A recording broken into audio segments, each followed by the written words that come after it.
Temple du savoir et d'éducation de nos enfants, l'école coranique La Lumière de la Sunna, située au quartier Bamianga derrière la chefferie Diaoro Mamadou, organise la fête de fin d'année scolaire. Des centaines de personnes, parents et autres invités ont préparé cet événement inédit. La remise des diplômes et des bulletins scolaires ont meublé les activités de cette matinée.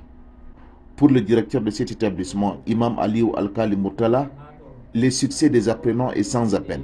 La recherche du savoir, c'est une obligation sur chaque musulman, homme et femme.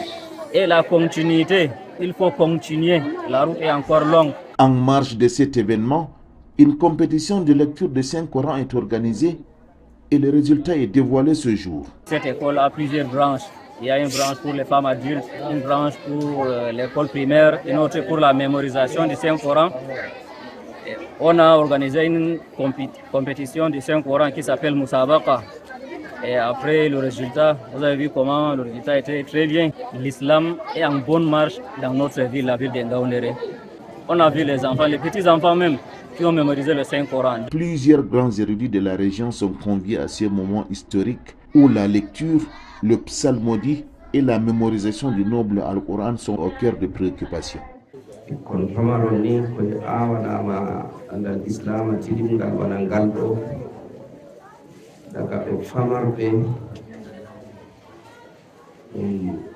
Wadi tamakkunu ha berde mabbe e ko nandi e mudum ɗum tille masin ala kulli haali Allah barkidin ande mabbe man ɗaɓɓito andal ko nafa hoore maako nafa leyol maako nafa wuro maako nafa ha ila machallah ñaw jangirde men man fo wato tampere saaroji ha wallotirgo ɓe idara jangirde to ngam man useni saaro en en yiwunde tilinde ɓiɓɓe meɗen heɓi bana koyen yiɓe gite meɗen ngam man to en ɓesditiɗan inchallah ɗum yahan yeeso.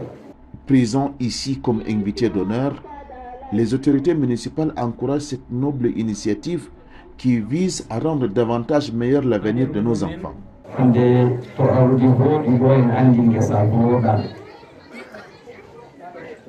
Bongaji watta ha nder Ngaoundéré ɗo nder wuro amen ɓurna fu je deftere watta to yiɗi ɗum witere to yiɗi ɗum agression ɗum soyde jangirde ɗuɗɗon be soyde rabbugo ɗo kadi ha komin laari saali ha yeeso amin ɗo maddaji tilimɗi ɗi wari ɓe jangi ɗo ɓe nani fakat illa hoddirore ya jomirawo kam.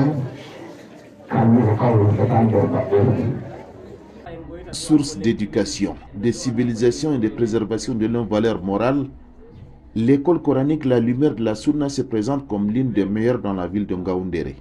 Wala ko renan taɓiɓe adama en identité maɓɓe sina be jangugo wala ko yarata ɓiɓɓe adama en bo yeeso sina jangirde man.